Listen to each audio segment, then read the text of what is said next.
And once again, it is a comeback win for Carlo Ancelotti's men. We should probably never bet against them, Shaka. No, not this version of Real Madrid. As I said, we saw it a couple of days ago. You see it again.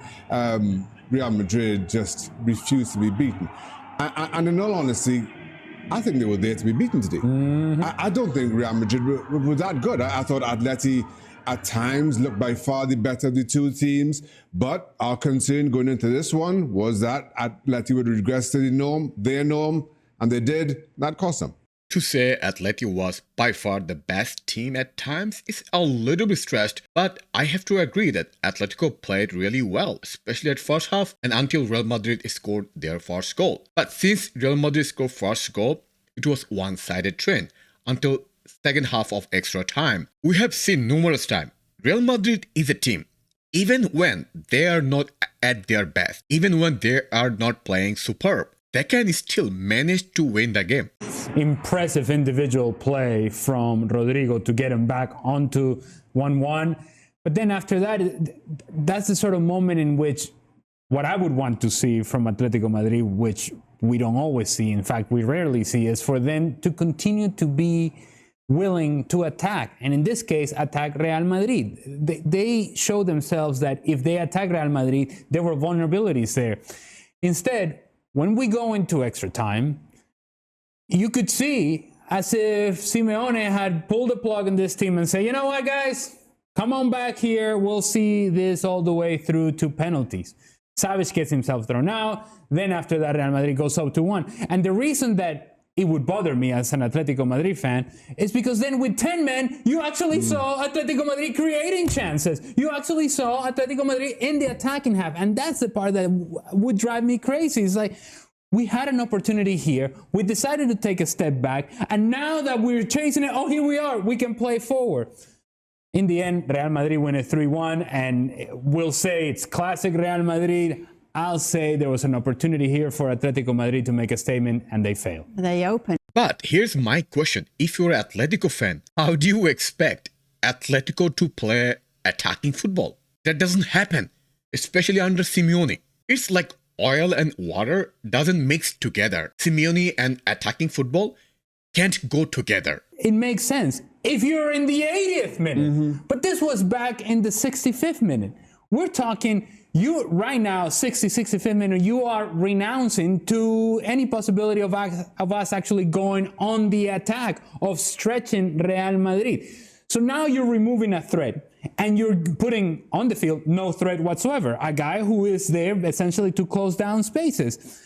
Now, again, if this was the 80th minute, I understand. Okay, listen, now we close down the spaces. We're going to make it difficult for Real Madrid. If we get an opportunity to go on the counter, so be it. But that early, it just allowed Real Madrid to take a step forward. They hadn't been able to take before because Atletico Madrid were attacking, because they were creating, because they were a threat.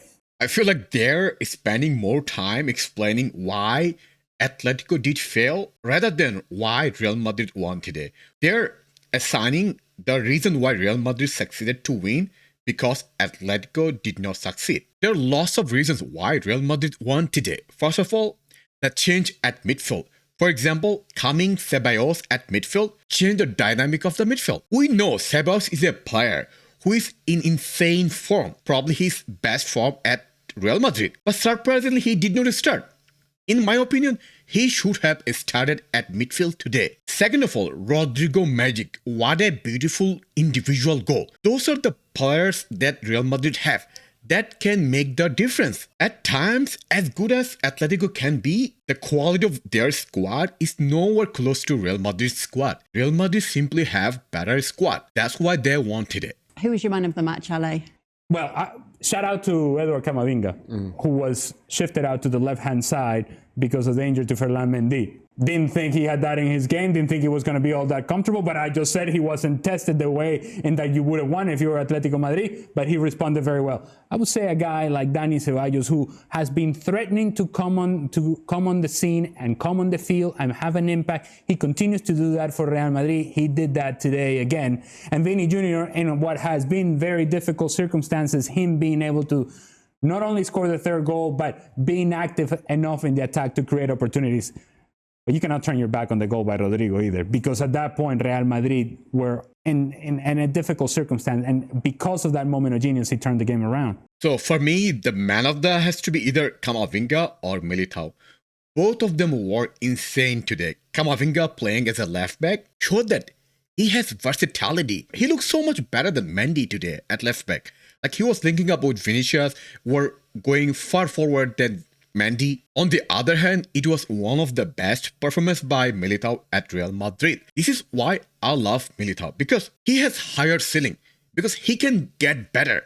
He has much potential to get even better than this. Think about if Real Madrid sign Guardiola and pair with Militao, Real Madrid can sleep next 10 years easily. Those two will be the best defense in the Europe. Sid, you've lived in Madrid a long time now, and it doesn't really matter, it seems, the manager sometimes. Real Madrid, when it comes to comebacks, he was just asked there by our colleague Martin Einstein if it's overconfidence. And I put it to the panel, if it's just something that seems to be instilled in any player that comes to Real Madrid, that they know a comeback will always be on the cards. Yeah, and of course, part of it is about the way that we create, if you like, the storyline around it. So that there's this, because we talk about it, because it happens, it makes it happening again more likely. I'll tell you a line that I was told once by Michel, who was a member of that Quinta del Buitre team. And this is the team that kind of really started the idea of the comebacks in European football. There was a whole load of them in the UEFA Cup. And he I remember him going for it and saying, listen, it's perfectly plausible that we look at the statistics and actually we don't come back any more than any other team. It's perfectly plausible that maybe we go for it, and there's been times when we've lost in the last minute too. And by the way, they have. And of course, his team was beaten twice on the final day of the season against Tenerife. He said, but there's something about playing for Real Madrid, putting on that shirt that turns you into kind of a mini Incredible Hulk. And all of you somehow feel like somewhere along the line, there's something inside you that means you can kind of emerge and suddenly kind of burst out, if you like, as this kind of unstoppable beast. And I think there's something in that. I mean, look, last year, even by Real Madrid standards, was absolutely ridiculous. The way they won the Champions League was just extraordinary. But one of the things that I think made it possible was the fact that somewhere along the line, everyone kind of believed it was possible. And personally, I think, and I'd love to know what the guys in the studio think of this from a professional player's point of view, that belief works both ways. It's not just about Real Madrid believing it's possible. It's about the other team starting to get that sinking feeling, that sense of fatalism or inevitability as Real Madrid start to come back at them. And that, in turn, probably makes it more likely as well.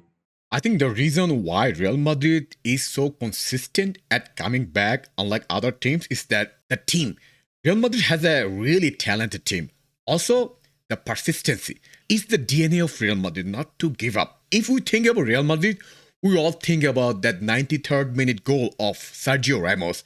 Like, that's the moment that defines Real Madrid. Don't give up, even at the last second of the match. One thing I have noticed at Real Madrid, especially last couple of years, especially last year Champions League, is that when they increase the intensity of the gameplay, no team can stop that.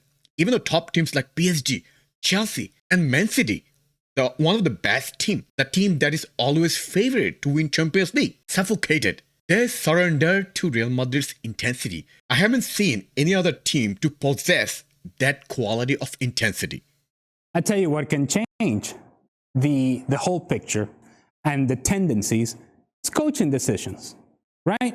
And if you are, in this case, Diego Simeone, who I was begging at the beginning of the game, hey, go and attack Real Madrid. And they did. Thank you, Diego. Right? I don't know why LA is begging Simeone to play attacking football, even though they played at first half. But in general, you should never expect attacking football from Simeone unless you live in the cave.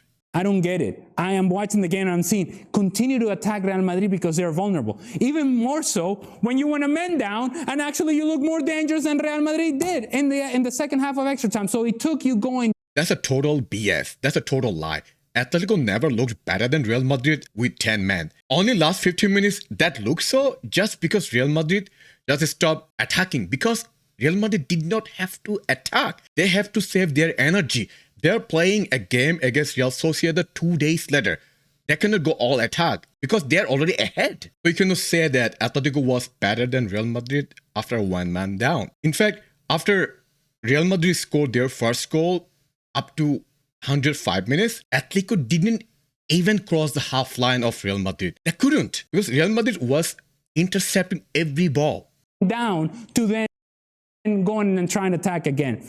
That is coaching decisions. That is a mentality that this team, they have to be able to free themselves up, because otherwise we're going to continue to see the same picture over and over again. And I don't know why, if you've seen it as many times as you have, why you don't get sick of it and try to change it, do something different. Because that's impossible.